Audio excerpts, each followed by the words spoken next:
Hey, it's Mac with PriceActionTradingSystem.com, and it's Monday. It's January 9th. This will be our chart lesson for the day.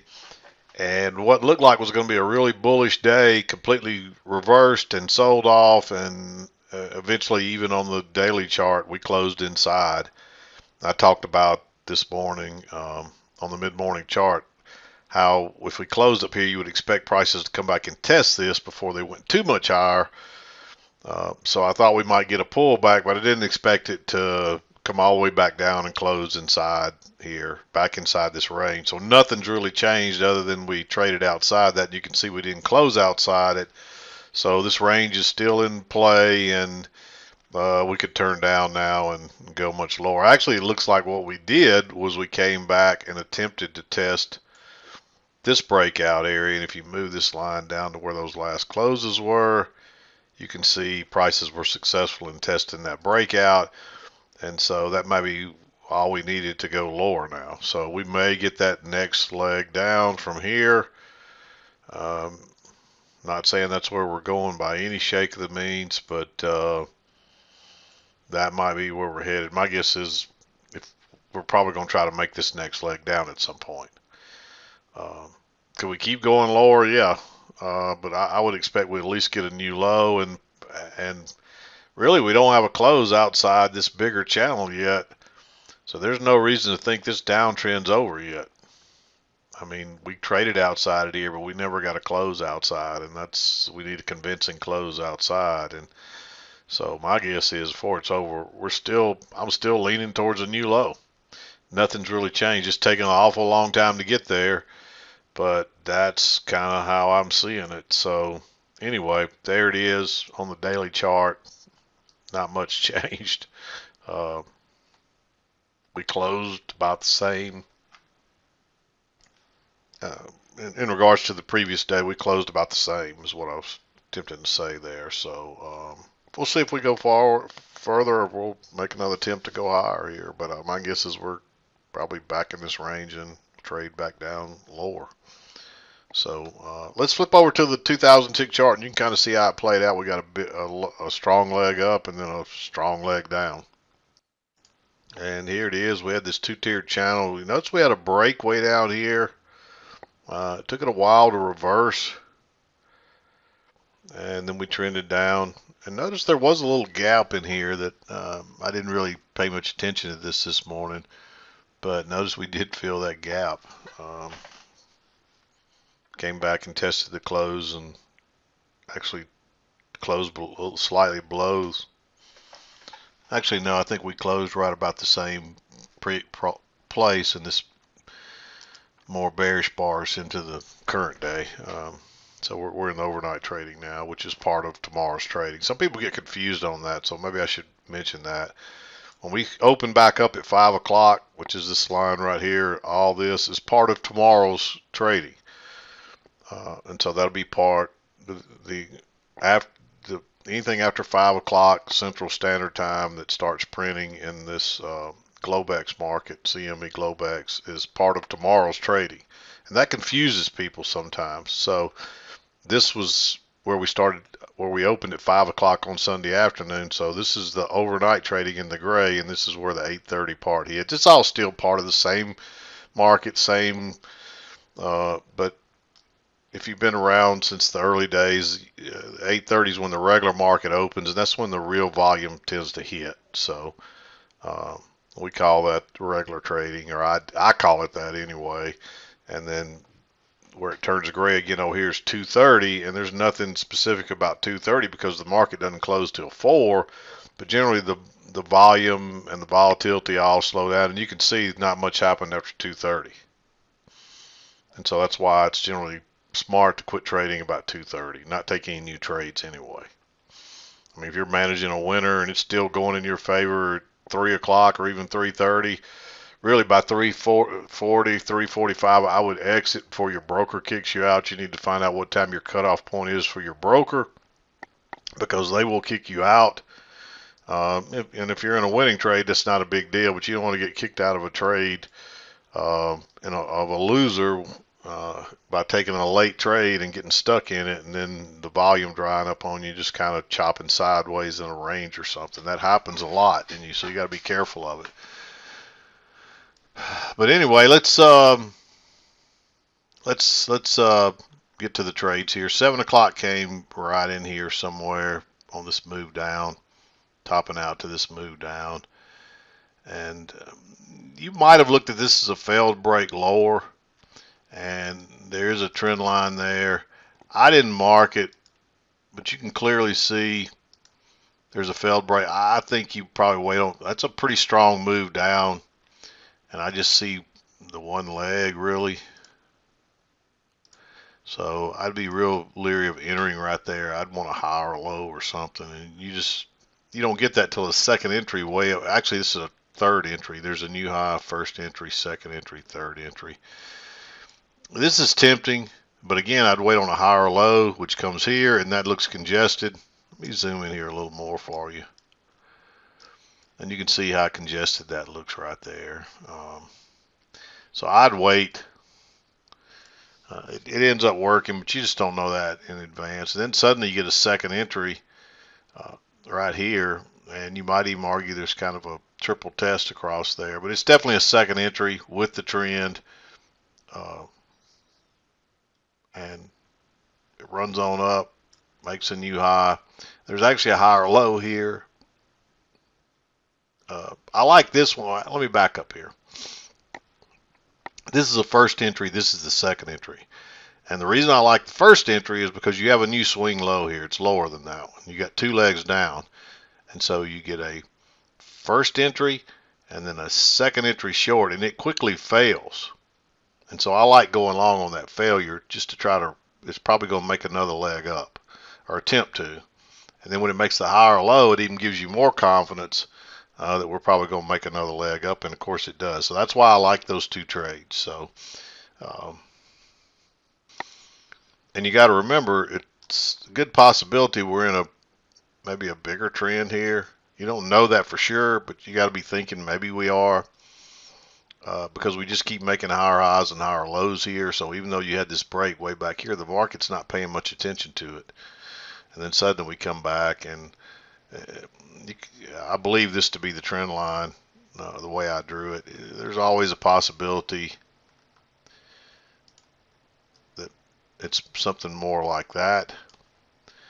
Prices do fit there, but you never get a break and a reversal. And so it looks like we got a break really early in this trend, and sometimes that happens, and that would account for the reversal. So there's definitely no overshoot on this one, in my opinion. So anyway, we were just still going higher, so it makes you think there's a different trend there, and this is how I saw it. So trend down, break, couple legs down, reverses. And the reason I like this one is you get there's a new low, first entry, second entry, failed second entry right there. And that is a key entry point with the first break, in my opinion. So I like going long there. That turns out to be a really good move. You might get a runner on that if you do. That's a pretty bold move there. We come back to the trend line here, but no setup. And then suddenly you get a second entry right here. It ticked higher there, but to me that still looks like two legs down. It's also a triple test across there.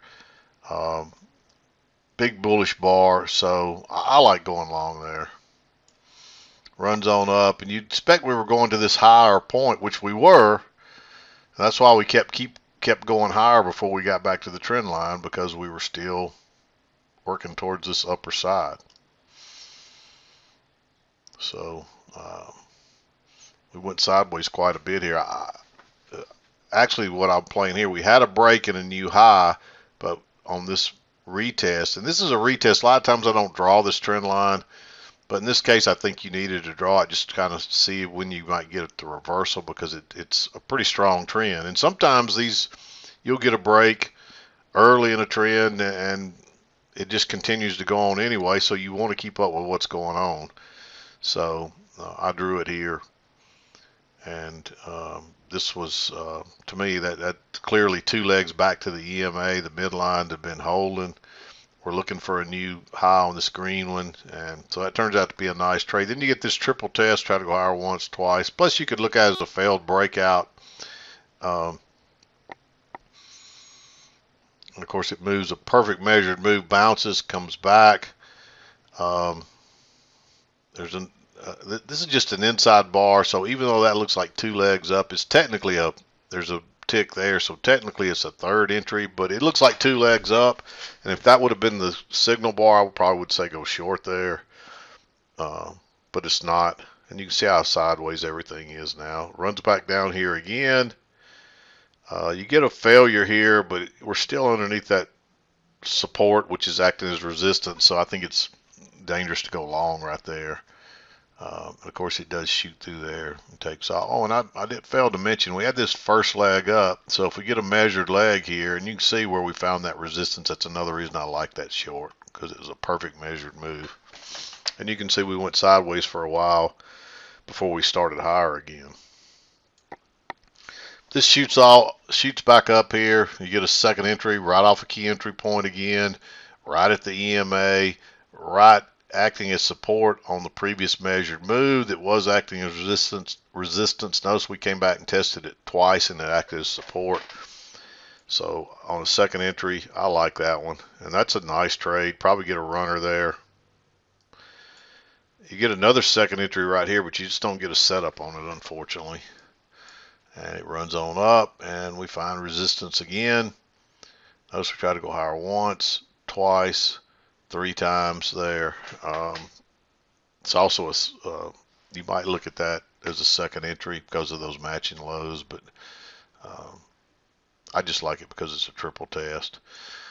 It almost looks like a triple test here, but there's no gap in between there. We did turn down and come up and turn down and come up, but I like to see some space in there, like it actually traded away and then came back. Where here it's not really doing that. So we were here, traded away, came back, traded away, came back. So that would be your triple test, in my opinion. So after testing it that many times, I like that trade. And we did just come off the upper side of the channel. Come on down. Of course, when you push through the midline, you expect prices to come back and test it, which they do, and then we went lower. But we were really reversing here. I don't see anything that I'd want to go short on.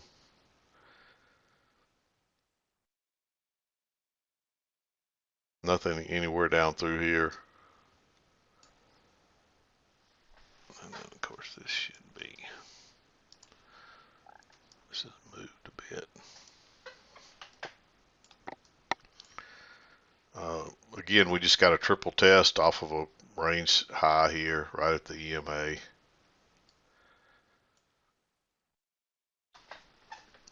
Nothing here. I mean, we do have a second entry here, but the signal, no signal bar on. Lower high as well. Again, no signal bar. So you just have to kind of let this play out. And we run back here. Somehow this has gotten off.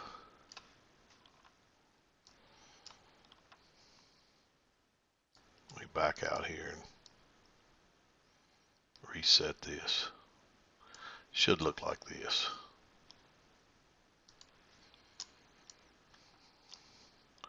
And you can see that we confirm that trend line right here. Again, we got a triple test here, and it did confirm the key entry point. Then you got a lower high, further confirming the key entry point and the resistance there. This is just too sideways here, but you do get a little breakout pullback. And notice the new high, first entry, second entry, so it's a failure. Odds are we'll at least probably try to make a measured move, even if it's going to be a range, even if the trend is ending and we're going into a range, you would expect a measured move, and that's way down here, so there's still plenty of room. It's a little bit aggressive because you're going low, short at pretty much a double matching low bottom there, so there's some, but it does break higher first. So it's probably going to trap shorts that are trying to catch a breakout when we're in a downtrend in case for misreads and things like that. And of course, two legs back and to the EMA. Um, we're in a range here. So a short with very nice signal bar right off the high of the range. Again, it's prices aren't quite back to the EMA, but we just came off the highs. We're probably headed to the lows. So the key is just as long as you got enough room there. I would have liked to have seen, it's clearly two legs back, but what I'd like to have seen is where it doesn't look sideways, where it looks more like two legs up and then down. There's a lower high here, but not a very good signal bar, and we just came off the low, so we could be going higher here. Back to the top. We do turn down, but you just can't risk that there. Again, another two legs up and a second entry there, but no setup, unfortunately. You might look at that as a lower high, but we're still looking for prices to come up here, and it's really late in the day, and so I just don't think I would take that. It looks a little sideways congested, so it could have turned out to be a little range, something like that right there. So I think being that close to 230 that late in the day, you just have to skip that. So there it is. Clearly a big move up and then a bigger move down, and that kind of plays into what we're looking at on the daily chart. So interesting day, really. This big a sell-off, you would have liked to have got a few more entries here, but they just weren't to be there. So it's one of those days where you got a lot of movement, but you don't. I mean, I say there's not a lot of setups, but there's 1, 2, 3, 4, 5, 6, 7, 8, 9. That's more than you only need a couple, 2 or 3 every day at the most. So there's more than enough chance to make money. It could have been done early, or if you came in after lunch, you'd have to sit a lot more. And that brings up a question too. Somebody asked me today, what I do with my time. Do I just sit at the screen when I'm talking about sitting there being patient and waiting? Or do I read a book or do something else and check back occasionally? But make sure you understand that you got to sit at the screen consistently, and you're looking at the screen and the chart, and you're not doing anything distractive. You need to be laser focused on this. And so when you're trading, you're sitting at the screen, and I mean, it's like a job. I mean, it does get boring, it does get monotonous, but if you get good at this, you only have to do it a couple of hours every day, just long enough to find your couple of trades, and then you're done, and your time is your time. So if